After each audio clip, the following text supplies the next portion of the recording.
This is Ninti El Bey, the owner of the property located in Piper Glen in Charlotte, North Carolina. This is an intro to the court case, Ninti El Bey versus the state of North Carolina and city of Charlotte. The judge clearly laid it out in law what the proper protocol is in dealing with the person who has claims on the property, not arbitrarily putting your hands on the person and their family and ejecting them without warrant, without probable cause, without any court order of any kind. This is going to be a prime example that we are in a time and we have embarked on a time that the average person is going to be smarter than the attorneys, the judges, the people in municipalities and in quote unquote high places. And of course, smarter than the law enforcement arm. And this is called what's in biblical terms,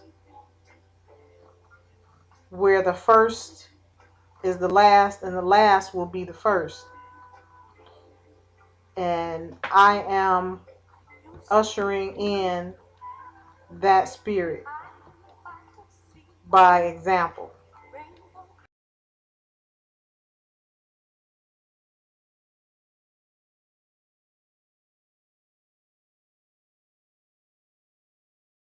Brief in support.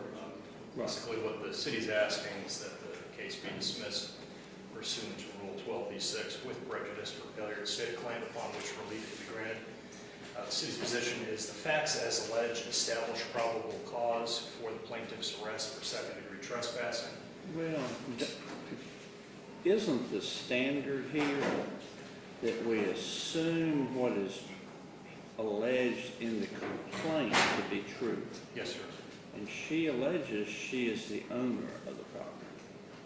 Well, she actually alleges she's the owner, she's the tenant, but all of her claims of ownership or tenancy, assuming they are true, are based on the mistaken belief that as a member or associate with the Moorish nation, if you look at page 20, she's claiming doesn't ownership. say how she owns the property.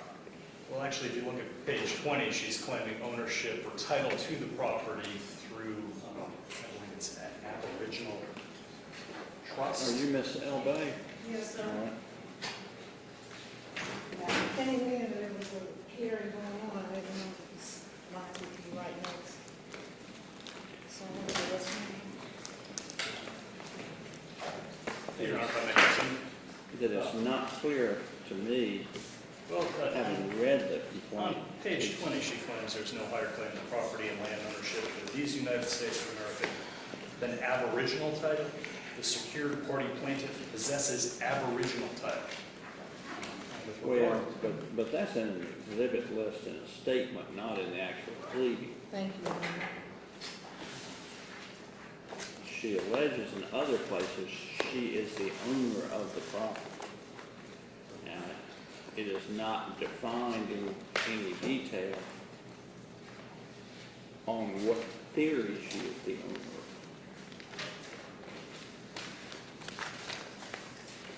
But she alleges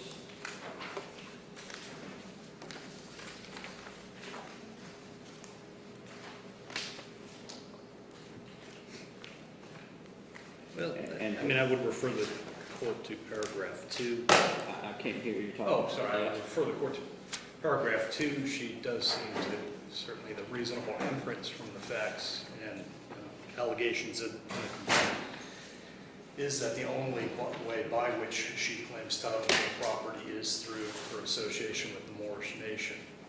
Also, she references a deed that the authorized representative of the property owner, JP Morgan Chase Bank, presented to officers The mere on. existence of a deed on one date doesn't prove ownership of property Sure. 6 months later. But There's again, nothing that says, assuming the facts as alleged is true, what officers on scene were presented with was, according to her allegations, an authorized representative of the owner of the property presenting a deed or title to the property. So the question for officers then, did they have reasonable or probable cause to believe, based on the representations of the authorized representative of the bank on the scene that day, to establish the elements for second-degree trespass? there was nothing in the pleadings to the effect there was a court order for eviction or removal. Sure.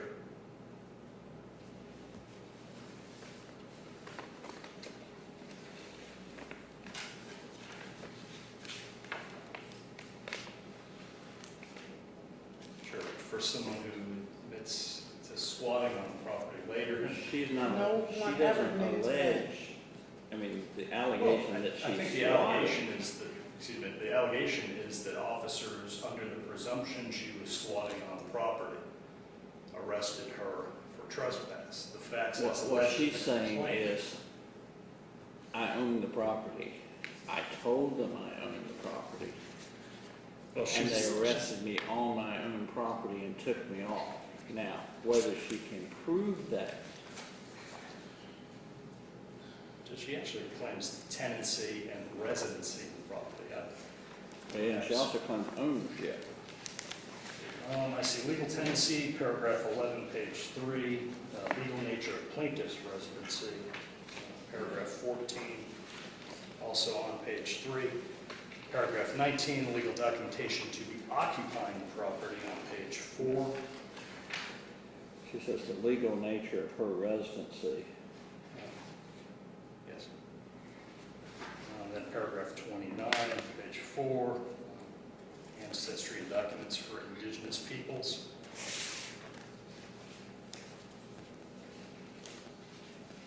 She does in paragraph 43 on page 6 claim it is her home.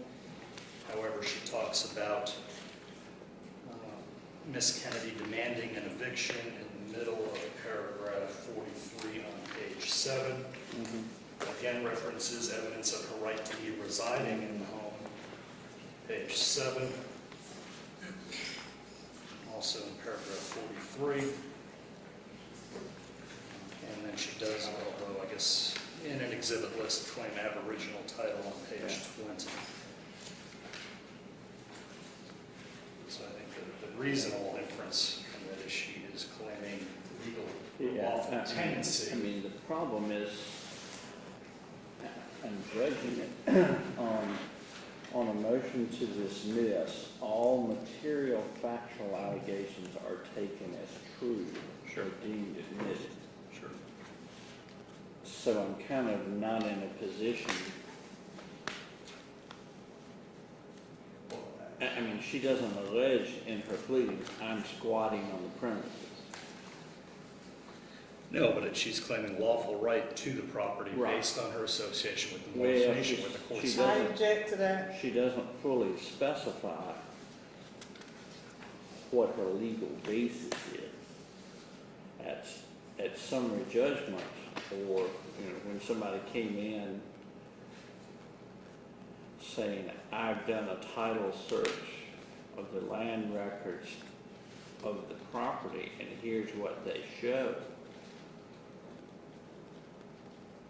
then we got a different matter. Again, I think even taking that she was a lawful tenant, the other facts as alleged still establish one party present, the owner of the property for the bank. Contesting, because to defeat her claims, all we have to establish is the facts as alleged establish probable cause for the arrest. We don't need to establish, was she a lawful tenant? Was she a valid or lawful owner to the property? The facts as alleged simply need to establish probable cause for the arrest. And again, that's a reasonable or probable grounds for the officer present to believe at the time, based on the facts as alleged, they had probable cause to arrest the plaintiff, and I believe the facts as alleged establish probable cause, even given the competing factual allegations contained in the plate for officers on scene to make the determination that probable cause existed for the arrest. I'm sorry. It's basically saying there were false statements made to her. She was wrongfully arrested for trespassing on her own property. So, I mean, I think she's got claims in here. I mean, she doesn't really allege false arrest I allege that in my by motion. labeling it that way. But Your Honor. I'm still bothering him right Okay. now. Your Honor, I thought there were I several mean, places the where she fact that alleged you false don't have arrest. to correctly label your claims. Sure. And whether this can all be proven is Sure. maybe a different matter, because it seems to me her whole claim is premised on ownership of the property. If she doesn't own the property, then everything seems to me collapses. Sure. But I thought there were several places where, if not properly labeled as such, Yeah. she made out a claim, albeit a factually insufficient one, to allege false arrest. I mean, it's, There were no, it doesn't strike me as, I wouldn't provide this complaint to law students in law school to say this is how to do it, but it seems to me it does suffice to allege a theory of I own this property, I was lawfully on the property, I was hauled off the property, there was no eviction order or a court order to authorize this. right, but I think she does allege that the representative of the bank, owner of the property, was present. Right, well, they were claiming, Allegedly. they had two people there claiming the property, Sure. and And officers. if she's in fact the owner and they know she's claiming it, they're kind of taking their risk, and it's not clear what the proof was that was being offered to them at the time. And the complaint is devoid of any proof or evidence of ownership. So officers are faced with the he said, she said, or she said sort of situation. Officers all the time must make the Yeah. determination. And many times the officers will say, Sure. y'all go to civil court, so everybody hire a lawyer and y'all go litigate that up on the Thank you. 6th floor of the courthouse, Sure. and let's figure out who owns it. Judge, and I will, without wanting to stray too far, outside of the complaint, the court, I think, could take notice of the fact that court records or public records indicate Ms. El Bey was convicted in district court of second-degree trespass. But did she So according plead to- guilty to that, or was that a trial? It was a trial. Yeah. However, both the Burton and the Yeah, minor because, case. I mean, I don't have that Sure, but in the record on a 12B6. The court's sort of vaguely aware of things the court, somebody said once, the Supreme Court follows the election returns. I think you could truthfully say the Superior Court judge just read the paper. Sure, but I don't know that taking notice of what is otherwise a public record Yeah, would necessarily yeah. convert the motion into a 12B6. I have the line of cases in there where the court can at least take reference or notice and consider for the purposes of 12B6 documents referenced Yeah. within the complaint, which would contend would be at least the deed at issue with regards to the property as of September 20th that was attached as an exhibit to our brief in support. Mhm. But both the Burton and the Myrick case stand for the proposition that even if appeal or finding of guilt in a district court case would bar plaintiff's action for false arrest. And I have those cases if the court would like me to approach. What's that? Burton as well as the Myrick. It's Burton versus City of Durham and Myrick versus Cooley, which stand for the proposition that a conviction in district, well, probable cause, first step. The existence of probable cause for an arrest defeats all claims for a civil rights violation for false arrest, Well, as well as further the fact that conviction in district court does the same. are those things on appeal to the Superior Court Division? Yes, Even- yes, and 4 of them were already dismissed of the same. Well, I'm just trying to ask I you. would say Myrick versus Cooley states that even if they are on appeal, the finding of guilt is binding unless there's an allegation that the conviction or finding was improperly or fraudulently obtained. And I have those cases. All right, let me see those.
What else you want to tell me?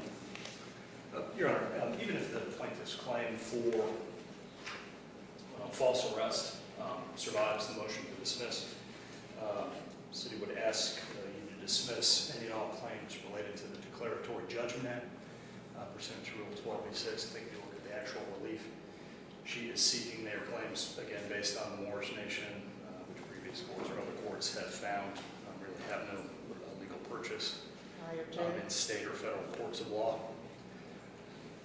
Additionally, she's alleged complaints that are without any factual or legal support for their existence. In particular, she's alleged causes of action under federal criminal statutes as well as juvenile code, Chapter 7B of the North Carolina General Statutes, as well as perhaps there's a laundry list of sort of complaints, 160A, 285. I believe, so the court would ask that those causes of action, as they are pled, are either factually insufficient to have pled a cause under which relief could be granted, or are legally non-existent. With regards to her, it's the 4th count violation on page 13, allegation that officers violated her 5th Amendment rights under Chavez versus the United States. That claim is factually insufficient. A mere failure to recite one's Miranda rights is insufficient to allege a cause of action under 14 U.S.C. 1983.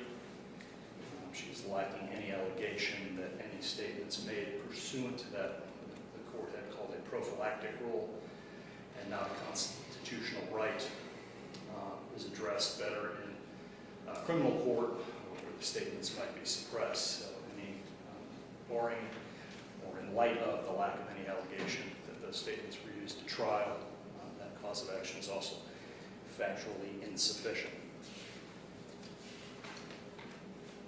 Similarly, even taking the allegations as true, the plaintiff has failed to allege factually any necessary or sufficient facts to support really any negligence, any tort under state law, whether it be through negligence or an intentional. Specifically, she attempted to allege both negligent as well as intentional infliction of emotional distress. It's lacking necessary evidence to show that there was any egregious conduct. And pretty much taking the facts as true, officers were faced with a situation where there were two competing parties professing an interest in the property, and they made a determination based on that to arrest her for trespassing. Lastly, would ask that any and all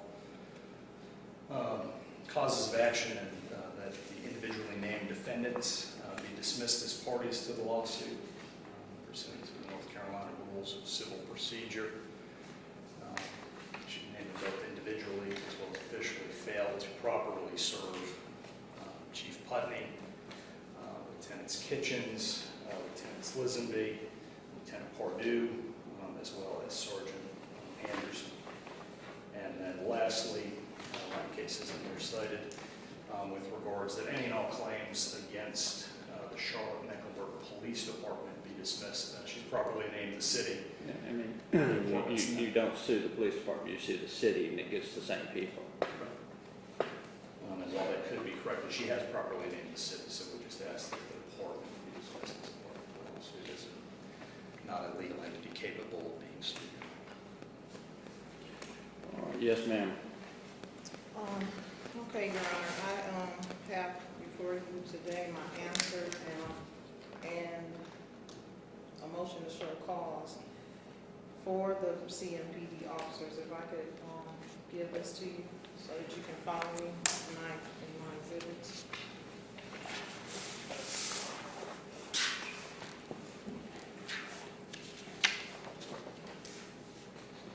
First off, Your Honor, I would like to say that the cases that were brought against me for trespassing and breaking and entering were improperly applied. I need you to speak up.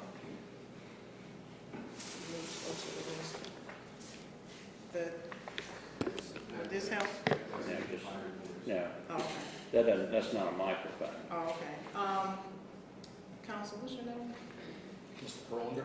Mr. Perlander made mention of the trial and the cases that were brought against me on March 1st for the trespassing and the breaking and entering, Your Honor. There were 3 breaking and entering and 3 trespassing charges that were brought against me within a 3-week period. And I challenged that in the court session.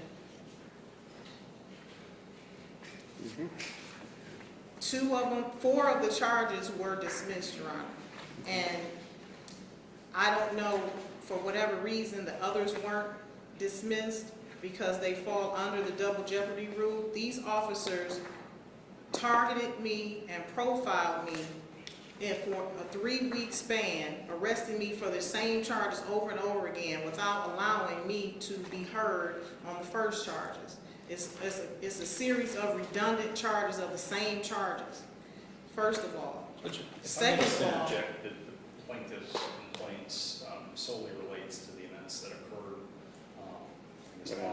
about October 20th.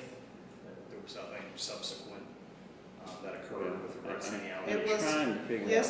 It's affidavit. Yes, Oh, I filed several affidavits after the complaint in support of that complaint to identify the latest issues that were happening as they were happening.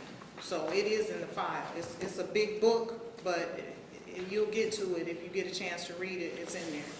I answered his motion for this dismissal.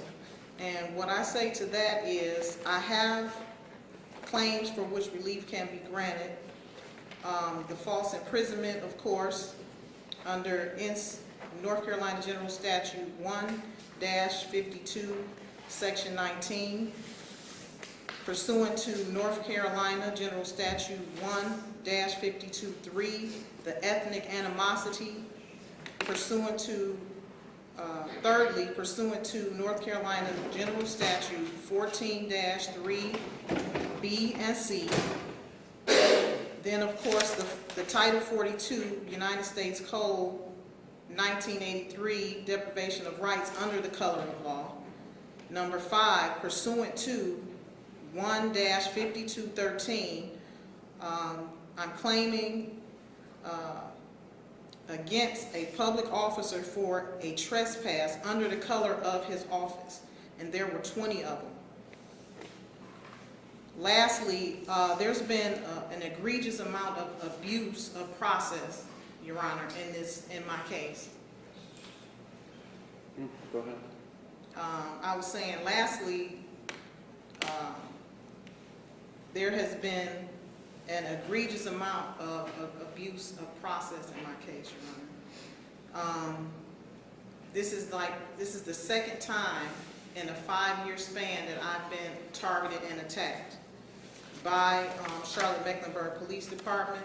There is a profiling that goes on with people who claim more status, so I was immediately targeted by my name. I immediately gave the police department my lawful claim to the property, which stems from a private agreement that I've had with J.P. Morgan and Chase, which was initiated during my capacity as a mortgage broker, lender, and servicer. If you go to the tab that says my credentials towards the back, you will see my credentials as a licensed mortgage broker, servicer, and lender's license. I'm licensed broker in 2 states. Your Honor, I have a long, vast history in the real estate industry. I'm an expert witness for Thompson and Rudders. So, you know, their claims of all of this media hoo-ha all over the news is an attack on anyone claiming a Moorish heritage or a Moorish status. And that's the only reason I'm bringing this up, because they always bring it up. I'm standing on law, and the law that I'm standing on is pursuant to the Uniform Commercial Code. This was a private contract based on a creditor-debtor relationship for the last several years from the alleged bank that these officers claim to be acting for. They overstepped their bounds. This alleged bank has not come forward to corroborate any of the police officers' claims or this real estate agent's claims. They did not state a claim against me during the trial on March 1st, 2016. In fact, I have not been challenged. My claim of interest in the property has not been challenged by this alleged bank. They have not brought any claims against me. There is no injured party. Charlotte Mecklenburg police officers overstepped their authority, impeding on my private contract without probable cause to do so. The charges of trespassing and breaking and entering were improperly applied, and 4 of the charges were already dismissed by the DA. And I am confident the rest of them are under appeal because they fall under the double jeopardy theory, to where they just kept coming in my neighborhood harassing me for the same thing. Even when I had a court order to enter back into the house, I temporarily restrained a real estate agent who hadn't produced any authority when they came out there on October the 20th. I had my documentation that was filed in the county. There's a certified copy in there. That's going to be your second tab. Certified copy from the county, in which I'm claiming my claim of interest. I showed the officers this. The real estate agent. Do you have somewhere in these materials the document that gives you title or ownership to the property? The title to the ownership of the property stems from, if you want to go to the tab where... How about if I do this? Let me hand this notebook. It's number 2. To the courtroom officer, and let me get you to pull out for me the document that gives you title to the property, so I can make sure I understand. And then this, Okay, so, I mean, I want to get the notebook back because I want to make sure I have a chance to read it and review it. But what I'm seeing that has been the document that gives you title or ownership or a legal interest in the property, I gather is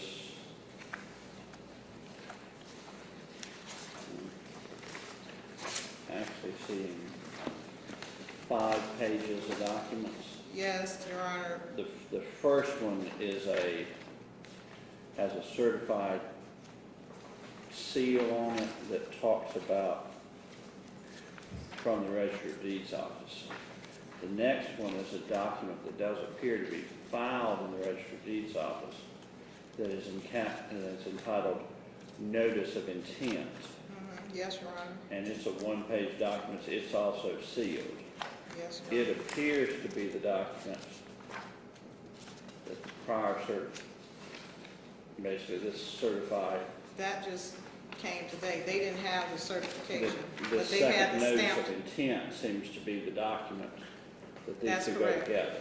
That's correct. Then there's a document that is a UCC filing acknowledgement entitled the International Trust, care of Peace Palace, The Hague. Yes, Your Honor. And that's a 1-page document.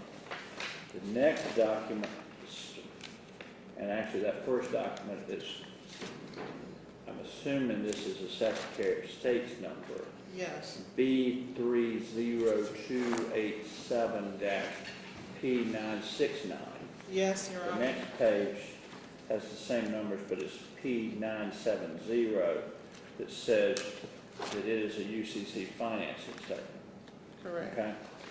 And then the last document is P971, a UCC filing statement. Identifying the legal description, correct. So what you're telling me is the documents that create your legal claim are these pages that I have here? Is that correct? Yes, Your Honor, that's the evidence of it. As I said earlier, Okay. And are you wanting me to consider these documents in resolving this motion I've heard today? resolving I'm not done in my Well, I'm testimony. not saying you're done, I'm just wanting to know if you That have any is the objection evidence. to me considering these documents in terms of me figuring out what to do today. No, that's Okay. fine, Your Honor. I Okay. presented that to the police officers, Okay. and, All right. and that's fine. All right, now that I understand that, go ahead. Okay, so based upon that, upon the time of me showing them and giving them this, and in fact, I sent a copy of this to the police department, chief of police, and his attorney, executive, Brian Cunningham, before I even came to town, letting him know the lawful status of which I was claiming and my relationship to this house and with this bank. So I have all proof of that, the emails and the confirmations and everything. So they already, the higher ups already knew that I was in this house. The police officers came out when I showed them what I had, and I kept telling them, you need to contact the chief of police. They were taking me for a joke. They figured that I'm, a criminal. I don't have a criminal history. The only history I have is when I came to Charlotte, North Carolina, and I have an arrest record from police officers targeting me and profiling me. If you can go to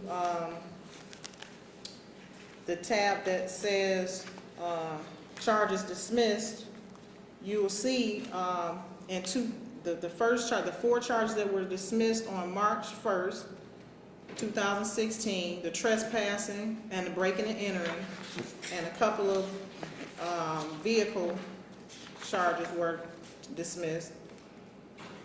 You'll see the 2010 cases from CMPD officers harassing me and profiling me, showing a pattern of this behavior towards me and others who carry the name El Bey. These charges Let were... me interrupt you again, ask you another question. Yes, sir. That the court is generally allowed to take judicial notice of other court files. Mhm. Do you have any problem if after the hearing I get the clerk to pull me these file numbers so I can look at the actual files and see what the status is? I don't have any problem with it. Okay. I got a copy right here of the Okay. appeals. Well, I'll just, I'll pull That's the whole fine. file. You have any problem with me doing that? No, I don't have a problem. City have at any all. problem with that? Actually, Your Honor, Well, I'll if just, there's no objection, I got a certified copy. well, I'll just get the whole, look at the entire files. As I stated, the remaining charges are charges of a excessive nature, Your Honor. They're derived from the same poisonous fruit, from the same poisonous tree, fruit from the same poisonous tree as the first charges that were improperly applied. They charged me 3 times with trespassing in a 3-week period, 3 times with breaking and entering in a 3-week period, with the intent to harass. And they admitted on the stand on the 3rd that they had premeditated coming out there.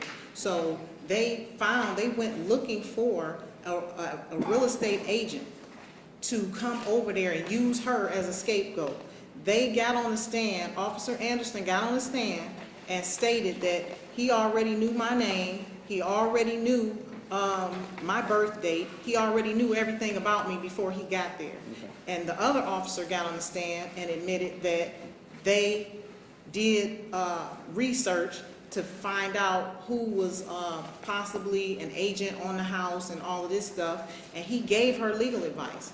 It's all in the transcripts. He gave her legal advice to come over to the property to put me out. And she got on the stand and could not produce any lawful delegation of authority. Like I said, I subpoenaed JP Morgan and Chase. They did not, they're standing mute. The attorneys for this real estate agent have no claims against me, no valid production of any type of delegation of authority. They produced something that did not identify the property.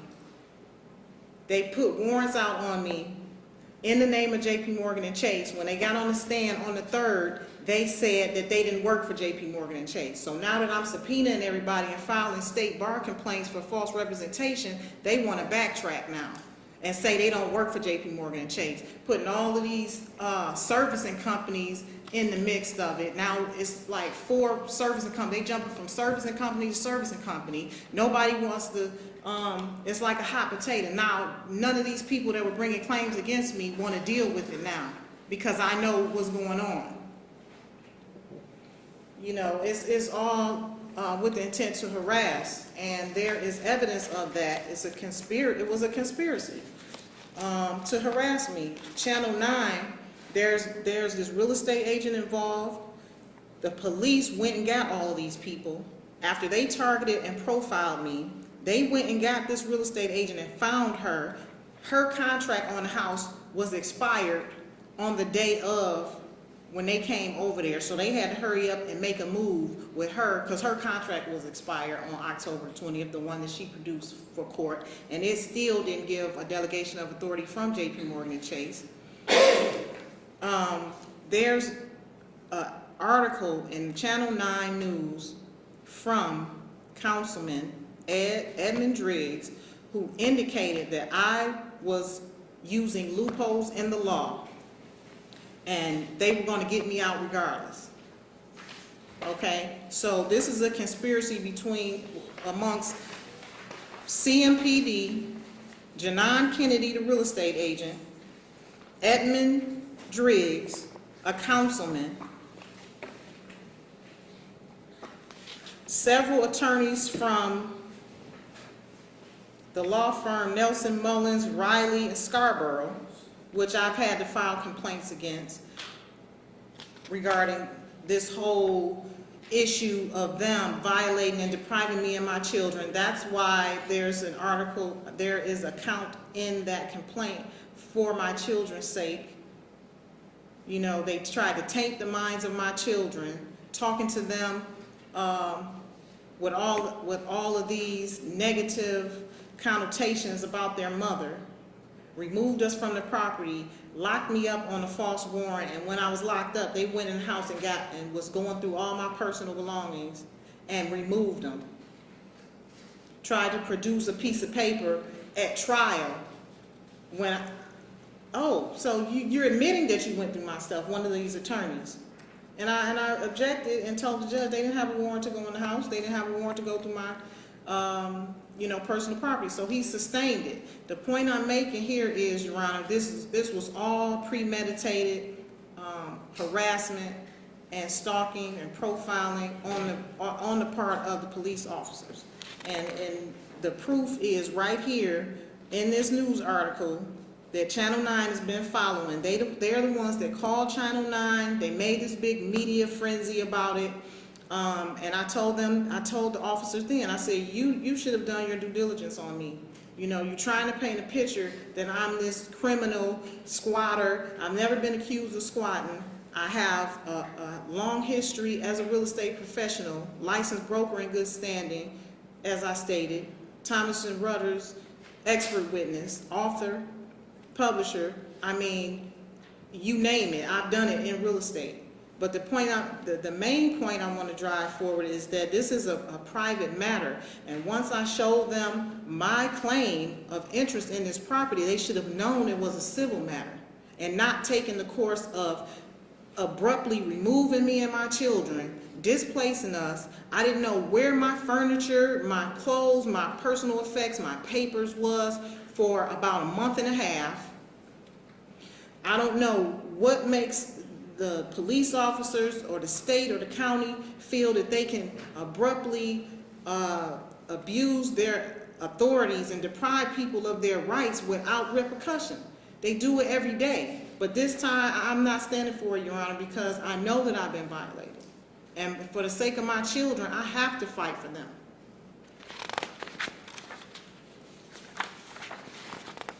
And the copy of the complaints that I filed against these attorneys that are now backtracking is all in here.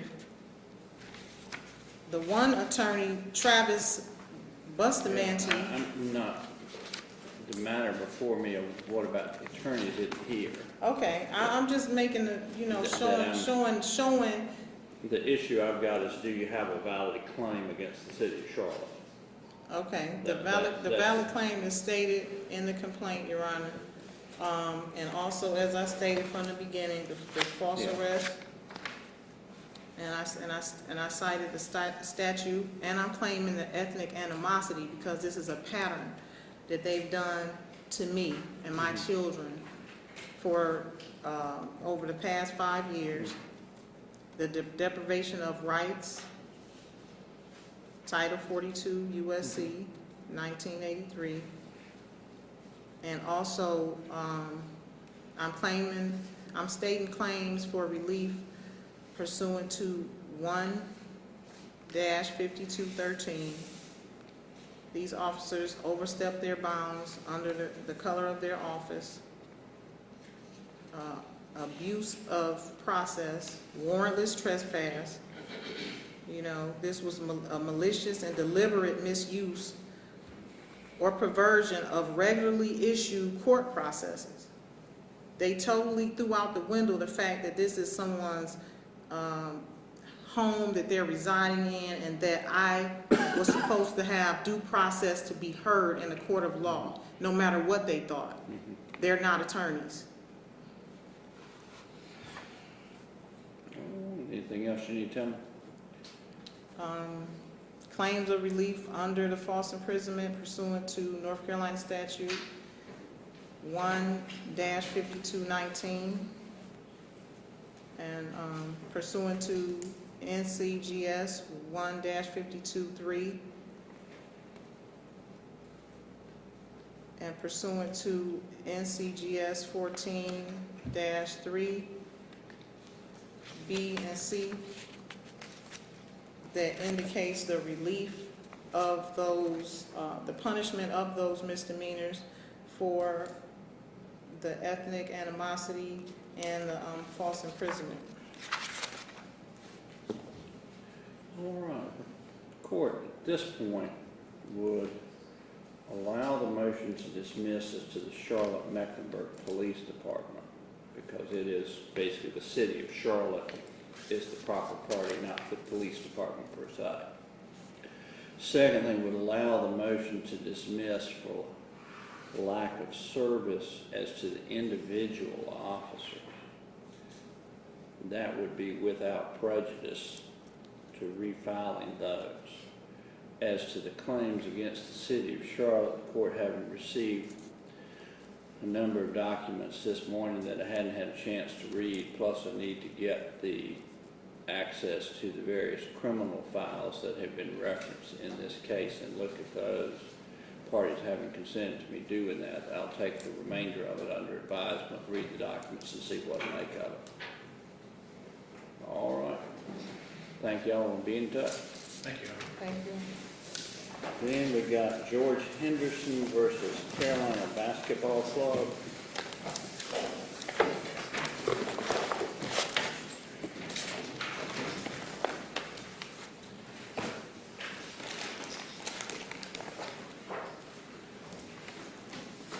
Good morning, Your Honor. Good morning. How y'all doing? As you can see here, the judge is clearly described what needs to take place, that I come back and reserve the officers and the chief of police, and that his office wanted to review the rest of the paperwork, that I had a claim against the city or not. Now, this city attorney, Richard Rustin Perlinger, has privy, as all attorneys do, to write up the judge's final order. The judge's final order in this case would be dismissed in part as to the officers without prejudice. As to the city police department, dismissed because there's no legal entity to bring suit in that name. Nothing else was addressed except he wanted to review the cases that have been brought against me, and he wanted to review if I had stated a claim for which relief can be granted against the city of Charlotte. The judge never replied, never sent a letter or anything of the sort. Therefore, I moved forward against the city and told them to produce discovery. I get to the courthouse and Perlinger, the attorney for the city, had committed fraud and closed the case. When I reopened it, he filed an order stating that the entire case had been dismissed in its entirety, committing fraud on the court. That is not the judge's order, and we will convene in a court of law to dispute this unlawful act, as I do always. We will get justice, and justice will be served. Cheaters never win, and winners never cheat.